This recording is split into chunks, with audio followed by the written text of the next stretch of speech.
Hello दोस्तों, मेरा नाम दिनेश प्रसाद बर्नवाल है और पाठशाला एक्सप्रेस में आपका फिर से स्वागत है।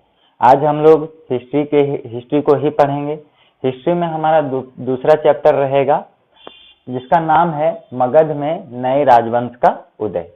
ठीक है, इससे पिछला चैप्टर हम लोग अगर देखें तो पिछले वीडियो में हमने पढ़ा था मगध के उत्कर्ष का कारण कि मगध जो है वो 16 महाजनपद में एक महाजनपद था। तो 16 महाजनपदों में केवल मगध ही विकास क्यों किया? मगध में ऐसे क्या कारण बने या मगध में ऐसा क्या कारण था जिसके कारण मगध जो है अन्य महाजनपदों की तुलना में वह ज्यादा विकास कर पाता है? तो हमने जब राजनीतिक जीवन पढ़ा था, राजनीतिक कारण पढ़ा था मगध के उत्कर्ष होने का, तो उसमें हमने सबसे पहला टॉपिक रखा था शक्तिशाली शासक, मतलब कि अच्छे शासक थे। कुशल कूटनीति, मतलब सही तरीके का वहां पे नियम कानून बनाया जाता था कि किस तरह दूसरे पे अगर आक्रमण करना है तो किस नीति के द्वारा उस पर आक्रमण किया जाए जिससे कि हम उस पर विजय प्राप्त कर सकते हैं। तीसरा चीज हमने बताया था सेना व्यवस्था। तो वहां मगध जब धीरे धीरे विकसित होता गया तो वहां पे लोगों को यह पता चलने लगा कि अगर किसी साम्राज्य को हम लोग को जीतना है तो वहां पे सेना का होना अत्यंत आवश्यक है। इसलिए सेना व्यवस्था वहां पर भी बढ़ाने लगे। यही कारण है कि मगध जो है अन्य महाजनपदों की तुलना में विकास ज्यादा किया। अब हम लोग क्या पढ़ने वाले हैं? मगध में नए राजवंशों का उदय। ठीक है, तो मगध तो उत्कर्ष कर गया। उत्कर्ष किसके कारण किया? तो शक्तिशाली शासक के कारण किया, सेना व्यवस्था के कारण किया, कुशल नीति के कारण किया। ये 3 कारण था। तो कौन कौन से शक्तिशाली शासक आए उसके बारे में हम लोग कर्म के अनुसार पढ़ेंगे। ठीक है, तो चलिए देर नहीं करते हुए डायरेक्ट हम लोग टॉपिक पे आते हैं कि मगध में सबसे पहला राजवंश कौन सा था। ठीक है, तो मगध की अगर हम बात करें तो मगध में जो पहला राजवंश था उसका नाम है बृहद्रथ वंश। ठीक है, बृहद्रथ वंश। ठीक है, इसके राजा का नाम क्या था? इसके राजा का नाम था बृहद्रथ। ठीक है, यह बृहद्रथ मगध में सबसे पहला राजवंश जो था उसका क्या नाम था? तो उसका नाम था बृहद्रथ वंश। ठीक है, उसका राजा कौन था? तो बृहद्रथ। ठीक है, तो ये हमारा सबसे पहला राजवंश है। ठीक है, तो ध्यान रखिएगा जो भी हिस्ट्री में लिखा गया है उसका साक्ष्य कहीं ना कहीं मिला है या उसको प्रमाणित किया गया है, तभी उसको यहाँ पे पढ़ाया जा रहा है। तो ये बृहद्रथ वंश है जिसका शासक बृहद्रथ बनता है। इसका प्रमाण हमको कहाँ से मिलता है?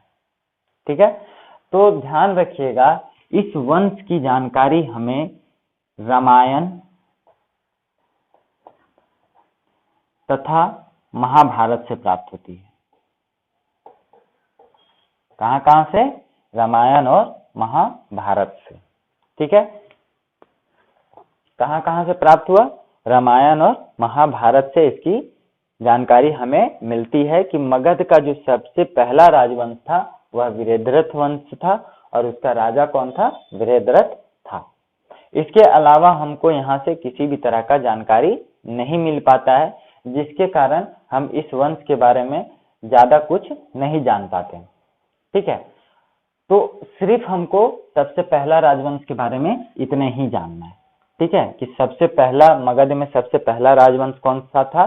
तो बृहद्रथ वंश, और उसके शासक का नाम क्या था? तो बृहद्रथ था। इसकी जानकारी हमें कहाँ से मिलती है? तो रामायण और महाभारत के अनुसार हमको यह पता चलता है कि मगध में सबसे पहला राजवंश कौन था? तो बृहद्रथ वंश था। ठीक है, ये था हमारा पहला राजवंश। ठीक है, दूसरा अगर हम बात करें, दूसरा राजवंश का अगर हम बात करें तो यह राजवंश हमारे लिए काफी ज्यादा इंपॉर्टेंट बन जाता है। कैसे? तो दूसरा राजवंश के बारे में हर स्टूडेंट जानता होगा कि वह दूसरा राजवंश जो था वो हर्यक वंश था। ठीक है, कौन सा वंश? हर्यक वंश। हर्यक वंश के संस्थापक कौन थे? तो बिंबिसार। ठीक है, कौन से? बिंबिसार। यहाँ पे बहुत आदमी कंफ्यूज करता है कि बिंबिसार या बिंदुसार। ठीक है, हमने क्या बोला, यहाँ पे कंफ्यूजन कहाँ होता है? बिंबिसार या बिंदुसार। तो ध्यान रखिएगा कि हर्यक वंश का जो संस्थापक है वो बिंबिसार है, और जो बिंदुसार जिसके बारे में हम बता रहे हैं वो मौर्य वंश जब हम लोग पढ़ेंगे तो वहां पे हम लोग इसके बारे में अध्ययन करेंगे। तो यहाँ पे आपको क्या याद रखना है कि हर्यक वंश का संस्थापक कौन था? बिंबिसार था। ठीक है, इसके बाद दूसरा शासक हमारे सामने आता है अजातशत्रु। ठीक है, तीसरा शासक आता है हमारे सामने उदयन। ठीक है, और चौथा एट लास्ट जो अंतिम शासक है हर्यक वंश का वह है नागदशक। ठीक है, कौन रहता है? नागदशक। ठीक है, ये चार राजा जो है वो हर्यक वंश में एक महत्वपूर्ण भूमिका निभाता है, जिसके कारण हम इन सभी को पढ़ते चलेंगे। ठीक है, तो चलिए अब हम लोग स्टार्ट करते हैं हर्यक वंश। हर्यक वंश में आज हम लोग पढ़ेंगे बिंबिसार के बारे में। ठीक है, तो चलिए डायरेक्ट हम लोग टॉपिक में क्या लिखते हैं? बिंबिसार। उसके बाद इसके बारे में हम लोग अध्ययन करेंगे कि यह मगध में अपने साम्राज्य को विस्तार करने के लिए कौन कौन सी नीति अपनाई, इसका उपनाम क्या था, ये सभी चीजों को हम लोग पढ़ेंगे। ठीक है, तो चलिए इसको मिटाते हैं। मिटाने के बाद हम लोग देखेंगे कि इसमें बृहद्रथ वंश जो है या फिर हर्यक वंश जो है, हर्यक वंश के संस्थापक बिंबिसार, यह अपने जीवन में कितने सालों तक शासन किया और साथ साथ में अपने साम्राज्य को विस्तार करने के लिए कौन कौन सी नीति अपनाई थी। तो चलिए हम लोग स्टार्ट करते हैं। तो इसको मिटा लेते हैं हम लोग। यहाँ मिटा करके हम लोग यहाँ पे क्या लिखेंगे? बिंबिसार। ठीक है,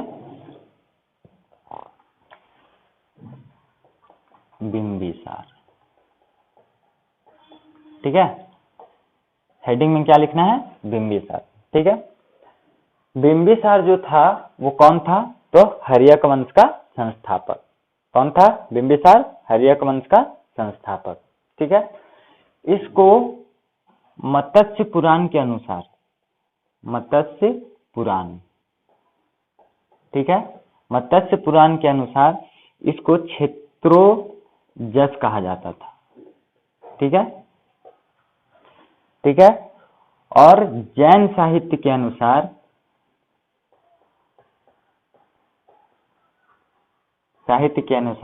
इसे श्रेनिक कहा जाता था। ठीक है, मत्स्य पुराण के अनुसार बिंबिसार को किस नाम से जाना जाता था? तो क्षेत्रोजस, और जैन साहित्य के अनुसार इसे किस नाम से जाना जाता था? तो श्रेनिक। ठीक है, अब ये दो नाम हैं, इसका क्या मतलब है? ठीक है, तो सबसे पहले याद रखिएगा कि ये क्षेत्रोजस का जो मीनिंग होता है या जो अर्थ होता है, उसका अर्थ होता है विशाल क्षेत्रों पर अधिकार प्राप्त करना। ठीक है, इसका मीनिंग क्या होता है? विशाल क्षेत्रों पर अधिकार।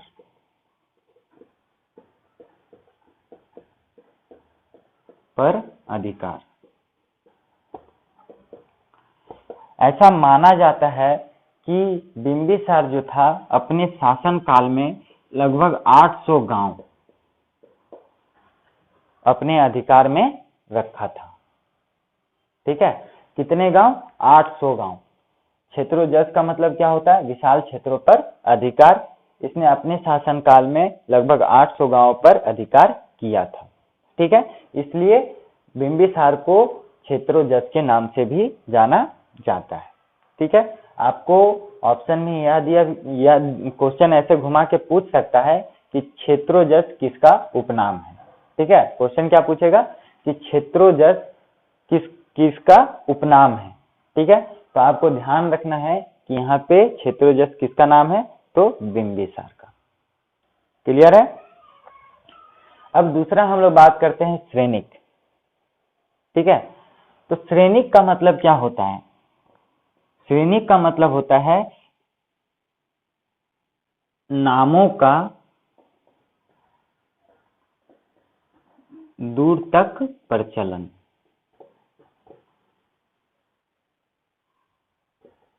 मतलब यह इतने क्षेत्रों पर अधिकार कर लिया था जिसके कारण इसका जो नाम है वो दूर दूर क्षेत्रों तक जाना जाता था। ठीक है, इसलिए इसको श्रेनिक के नाम से भी जाना जाता है। ठीक है, किसको? तो बिंबिसार को। यहाँ पे आपको कितना टॉपिक मिल गया, कितना वन लाइनर मिल गया कि बिंबिसार जो था वो हर्यक वंश का संस्थापक था। दूसरा चीज, इसका दो उपनाम है, एक क्षेत्रोजस, एक श्रेनिक। क्षेत्रोजस का उल्लेख कहाँ मिलता है? तो मत्स्य पुराण में। और श्रेनिक का उल्लेख कहाँ मिलता है? तो जैन साहित्य में। क्षेत्रोजस का मीनिंग क्या होता है? विशाल क्षेत्रों पर अधिकार। और श्रेनिक का मतलब क्या होता है? इसके नामों का जो प्रचलन था वो काफी दूर दूर तक था, क्योंकि ये विशाल क्षेत्रों पर अधिकार किया था, जिसके वजह से दूर दूर गांव वाले लोग भी इसके नाम को भली भांति जानते थे कि बिंदुसार एक शक्तिशाली शासक है। ठीक है, अभी हम लोग को इतना देखना है। ठीक है, दूसरा चीज हम लोग देखते हैं कि जो बिंबिसार था, बिंबिसार का राजनीतिक जीवन कैसा था, वह अपने साम्राज्य को विस्तार करने के लिए कौन कौन सी नीति को अपनाया था। ठीक है, तो राजनीतिक जीवन की अगर हम बात करें तो राजनीतिक जीवन का विस्तार करने के लिए, अपने मगध का विस्तार करने के लिए उसने तरह तरह की नीति अपनाई थी।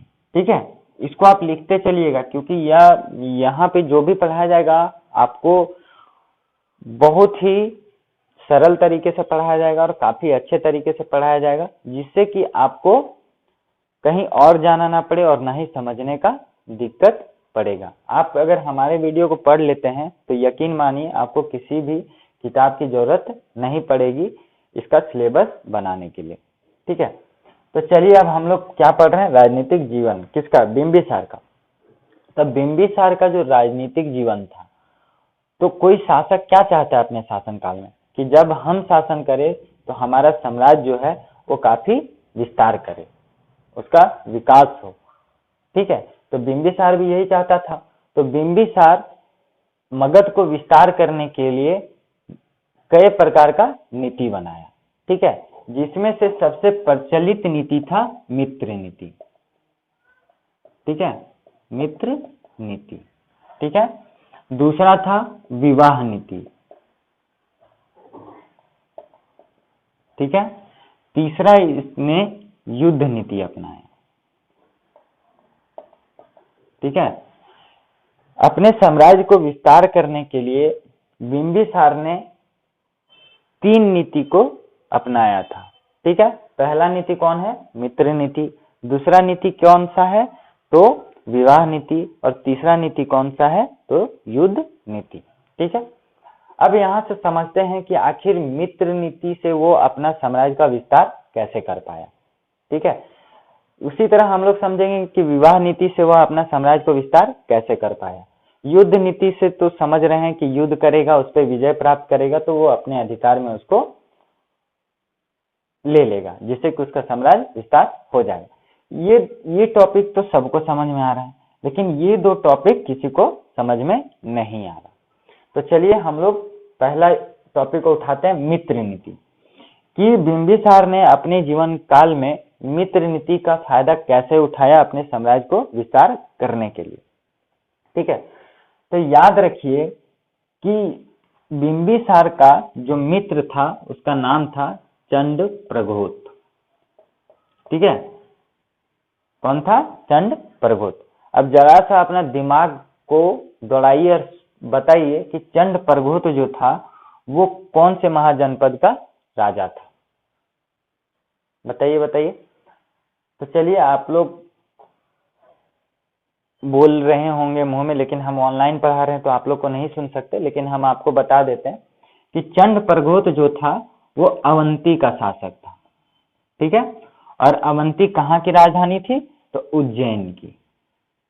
ठीक है, जिसको हम लोग दूसरे नाम से महेशमती के नाम से भी जानते हैं। याद आ गया सबको? तो चलिए, तो मित्र नीति में सबसे पहला शासक कौन था? चंड प्रगोत, जो कहाँ का शासक था? अवंती महाजनपद का। उसकी राजधानी कहाँ थी? उज्जैन या महेशमती। हुआ ये कि चंड प्रगोत को पीलिया नामक बुखार हो गया था, पीलिया नामक बीमारी। ठीक है, क्या हो गया था? पीलिया नामक बीमारी हो गया था। और यह पीलिया नामक बीमारी से इतना ग्रसित हो गया था कि इसका बचना मुश्किल था। जब यह जानकारी बिंबिसार को पड़ी तो उसने अपने राजवेद, जो बिंबिसार का राजवेद था जिसका नाम था जीवक। क्या नाम था? जीवक। ये कौन था? यह बिंबिसार का राजवेद था। ठीक है, इसने क्या किया? अपने राजवेद को कहाँ भेजा? अवंती भेजा। किसके पास? चंड प्रगोत के पास। उसको कौन सी बीमारी हुई थी? तो पीलिया नामक बीमारी हुई थी। जब यह राजवेद चंड प्रगोत के पास पहुंचा और उसका इलाज किया तो चंड प्रगोत ठीक हो गया।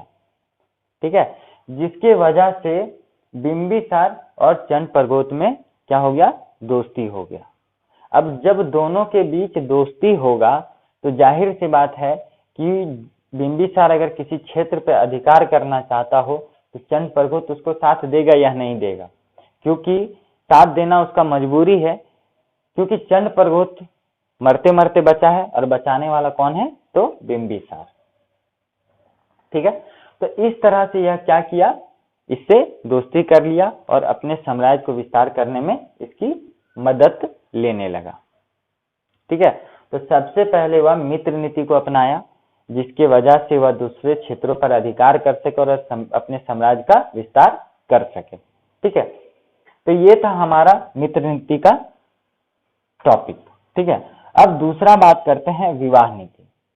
ठीक है, तो विवाह नीति थोड़ा सा लंबा है, इसलिए हम इसको मिटाते हैं। आप लोग इसको अगर नहीं लिखे हैं तो आप लोग वीडियो को बैक कर लीजिएगा, उसके बाद आराम से आप लिखते चलिएगा। ठीक है, जिससे कि आपका जो समझ है वो डेवलप हो सके और आसानी से आप अगर कभी भी भूल जाएं तो किताब कॉपी खोलिएगा तो आराम से आपको याद आ जाएगा। ठीक है, तो चलिए अब हम लोग विवाह नीति के बारे में पढ़ते हैं। तो विवाह नीति की अगर हम बात करें तो विवाह नीति में बिंबिसार अपने जीवन काल में अनेक शादी किया था, बहुत शादी किया था। ठीक है, जिसमें से केवल 3 रानी के बारे में या 3 विवाह के बारे में हमको जानकारी मिलता है। ठीक है, जो इसकी 3 पत्नी है, सिर्फ 3 पत्नी के बारे में जानकारी मिलता है, लेकिन यह अपने जीवन काल में अगर विवाह नीति अपनाया है तो केवल 3 ही शादी नहीं करेगा, 3 से ज्यादा शादी किया होगा, लेकिन हमको पता चलता है कितना? 3 के बारे में। ठीक है, तो विवाह नीति की अगर हम बात करें तो इसकी पहली पत्नी जो रहती है उसका नाम रहता है महाकौशला। ठीक है, क्या नाम रहता है? महाकौशला, जो इसकी पहली पत्नी, जिसके बारे में हमको जानकारी मिलता है। ठीक है, दूसरी का नाम है चेलना। ठीक है, क्या नाम है? चेलना। तीसरा का नाम है क्षेमा। ठीक है, ये इनकी बिंबिसार के जीवन काल में 3 रानी का जानकारी मिलता है, जिसमें से पहला का नाम क्या है? महाकौशला, दूसरा का चेलना, तीसरा का क्षेमा। ठीक है, महाकौशला जो थी वो कौशल महाजनपद से थी।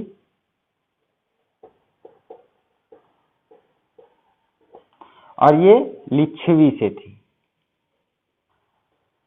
ठीक है, लिच्छवी की रानी थी और ये कौशल महाजनपद की रानी थी। ठीक है, क्षेमा के बारे में उतना विस्तार जानकारी नहीं मिलता है। अब ध्यान रखिएगा, ये महाकौशला जो कौशल महाजनपद की रानी थी, उसका भाई जो था उसका नाम था प्रसेनजीत। ठीक है, प्रसेनजीत। ठीक है, क्या नाम है? महाकौशला का भाई कौन? प्रसेनजीत। और महाकौशला कौन थी? कौशल की रानी थी। मतलब कि प्रसेनजीत जो था वो कौशल का शासक था।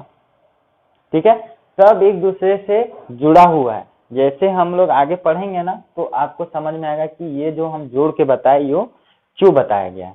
ठीक है, तो ये जो महाकौशला है जो बिंबिसार की पहली पत्नी है और प्रसेनजीत की बहन जो है ना, प्रसेनजीत की बहन कौन? महाकौशला।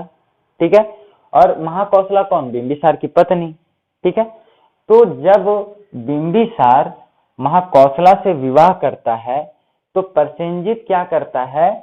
काशी नामक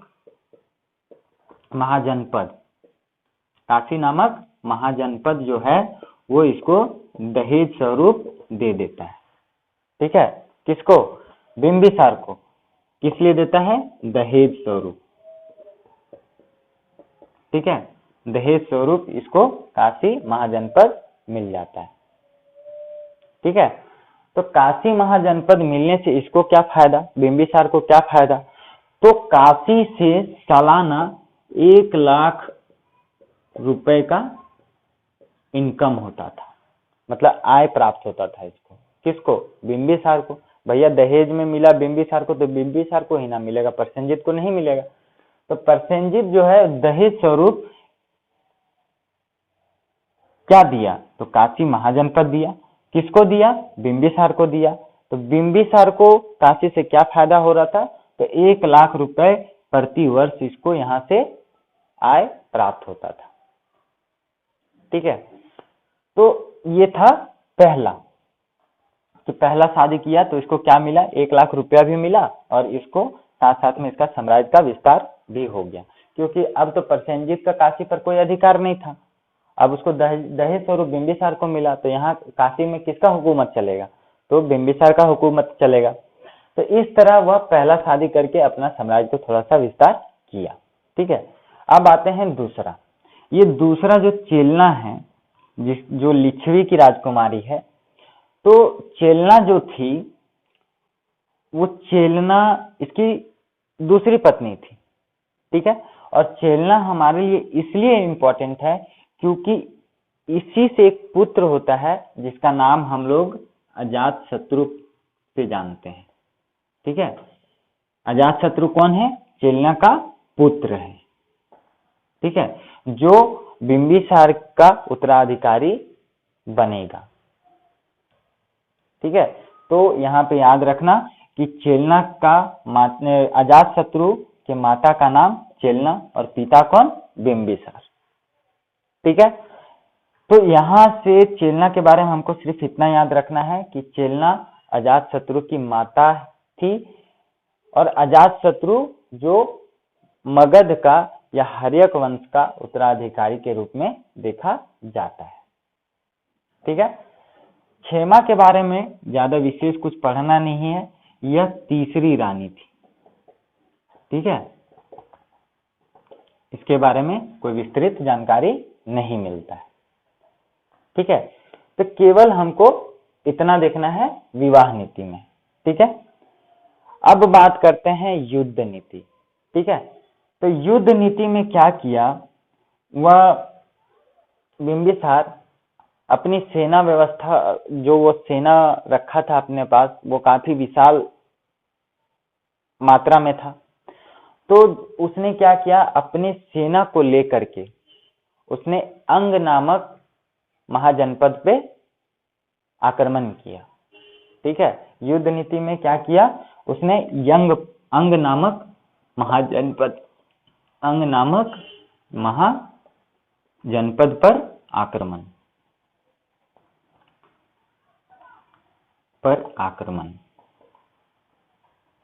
ठीक है, और यह आक्रमण में बिंबिसार विजय पा लिया। ठीक है, तो विजय पाया किस पर? अंग पर। तो ध्यान रखिएगा, यहां से क्वेश्चन पूछा जाता है कि सबसे प्रथम युद्ध में जीता गया महाजनपद कौन था?